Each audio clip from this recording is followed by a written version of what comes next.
So, what's going on, everybody? Welcome back to the channel where we discuss all things golf, wing, and streetwear. And in today's video, as you can tell by the title, we are going to be doing an unboxing and review of the Dr. Marten Smooth 1461 Lows. I've actually had these shoes for a couple of weeks now, probably going on 3 weeks. The reason I've waited so long to get this video out to you guys is mainly because I wanted to give a proper review of these shoes, and I don't really feel like a first impressions video, just looking at the shoes, gives you a proper review of the shoes themselves. I think you really got to own them for a while and like wear them and see how they flow with your outfits and things like that. So that's why whenever I unbox these shoes, you'll notice that they have been worn, they're pre-laced and things like that. But I have repacked them into the way the shoes came, at least when I ordered them, so you guys can understand kind of what the unboxing experience is going to be like whenever you buy these shoes. So kind of just something to keep in mind moving forward. But without further ado, let's go ahead and start looking at the shoes, guys. The shoes come in this typical cardboard shoe box, and they use the like kind of raw cardboard color for the shoes on this box. Not too much going on here. All we have is the Dr. Marten logo here on the top, the Dr. Marten logo on each side of the box, and of course the label. But other than that, the shoebox doesn't have a whole lot going on. I think the shoebox would have been a lot cooler if the box was all yellow. I think it would have meshed really well with the Dr. Marten logo since they got a couple yellow hits in there. I think if this was an all yellow box, it would be a lot cooler, but there is something kind of charming about the simplicity of this box as well. Now, getting into the shoes themselves, at least when I ordered them,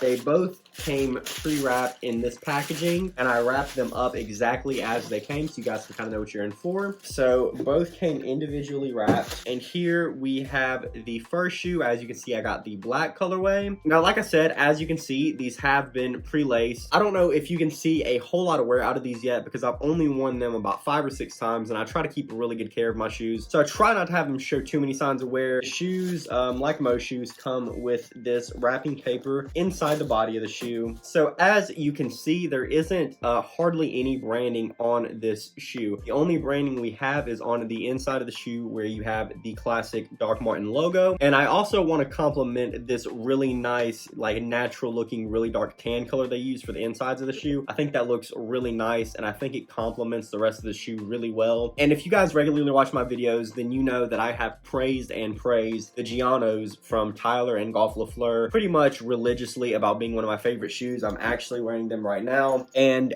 they still are. Gianos are still an amazing shoe, but man, I gotta say, these Dr. Martens are a really solid pair of shoes. I found myself wearing a lot of sweaters and dressing up a lot more recently, and these were the perfect shoes to complement that. Now, I don't typically buy black shoes or really buy anything black except, you know, the occasional Dickies pants, but I just looked through my wardrobe, and 90% of the stuff that I wear this with is like sweaters and a couple of jackets that I can kind of dress up, and I thought a black pair of Docs would complement all of my sweaters and more dressed up looks really well, and they seriously do. Now, I've seen a lot of Dr. Martens before in the past, and a lot of the ones that I see, I don't know if they're official Docs or anything because I'm not, you know, too familiar with the Dr. Marten brand. This is my first piece that I've ever owned from them, but a lot of shoes I see in this style have like a really glossy leather look to them. I'm really more into leather kind of like this where it's not super glossy. I just was never really crazy about shoes like that, and I have wanted a pair of dress shoes that aren't, you know, super glossy and shiny. So whenever I saw these on the Dr. Marten website, they were a must-have for me. Now, like I said, there isn't any Dr. Marten branding on this shoe hardly, except for on the soles of the shoe. However, there is one thing that makes Dr. Marten stand out among a bunch of other these style of dress shoes, and that is the bottoms. Now, the most recognizable feature of any Dr. Marten is the yellow stitching. I think this is a really simple touch, and you know, I wouldn't have really thought that yellow stitching on an all black dress shoe would go well together, but lo and behold, I was wrong. This looks really good. I think it's really smart for them to do this to make the Dr. Marten stand out among a bunch of other dress shoes on the market today, but it doesn't stop there. They also have this really unique translucent sole on the bottom, and I gotta say, I've never really seen a sole like this before. It's this really nice sort of light brownish gold color, and it's translucent to the point where you can see the inner workings of the bottom of the shoe, which I think is really, really nice. We also have some more slight branding on the bottom where this is tagged the original, and under that we have this little box that says Dr. Marten air cushion sole, oil, fat, acid patrol, alkali resistant. So this shoe bottom is resistant to a lot of different materials, so that kind of leads me to believe, maybe I'm wrong because like I said, I don't know the history of these shoes, but that these, you know, maybe at one point were used as work shoes for certain fields, and then kind of just over time people started wearing it for fashion purposes, and they just kind of kept up with that sole. You know, maybe I'm wrong on that, but I'm not sure why else they would make it resistant to oil and petrol and acid and stuff like that, unless they were meant to be used as a work shoe at some point, or maybe even still are today. A couple of things about the comfort and sizing on this shoe. I'll go ahead and tackle the sizing first. I am a size 10, except for any shoes up there that are Converse.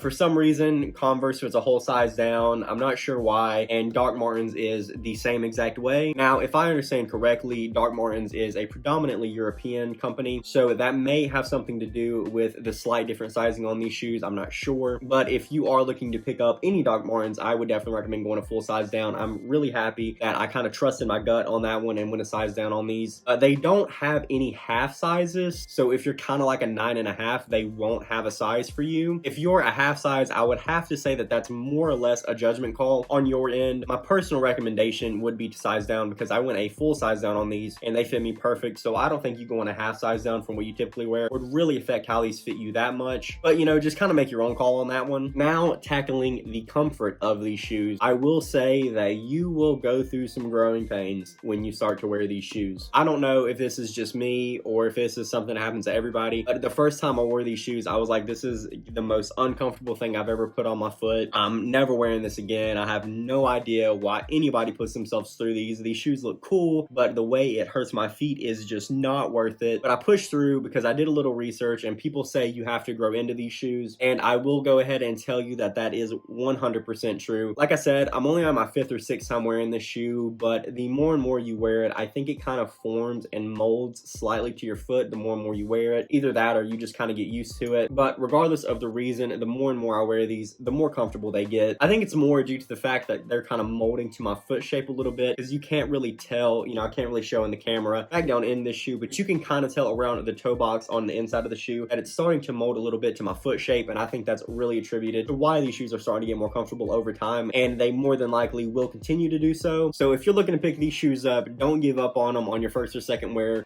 Trust me, just push through. It will get better. They will get more comfortable. I'd say pretty soon it'll get to the point where I can wear these just like they're any other shoe all day without it really bothering me. Overall, these shoes come in at a $100 price tag, but for these to be a $100 shoe, they are extremely well made. Very high quality stuff. I can definitely see that these shoes are going to last for a very long time. And like I said, I try to take very good care of my shoes, but I've seen a lot of pictures of these shoes and they've been beaten. I gotta say that these shoes are one of those pairs of shoes that they look great when they're brand new and they look great when they're beat. So I'm really excited to wear these moving forward. I think I may end up going a little bit more for the beaten look on these shoes, because I think they actually look a lot better, which is rare for me to say because I'm very clean about my clothes and my shoes. I try to keep them in the best condition possible for as long as I have them, but I do not think that will be the case with these shoes. Overall, the $100 price tag, I would definitely say is worth it. Quality is outstanding, and if these shoes can fit your wardrobe and you're interested in picking them up, I say 110% go ahead and pull the trigger. You won't be disappointed. But that'll do it for this video, guys. Thanks so much for checking this out. As always, if you like this kind of content and you would like to see more, definitely like this video and subscribe to the channel. I have a ton of golf and streetwear content coming moving forward. That'll do for this video, guys. Thanks so much for checking this out. I'll see you in the next one.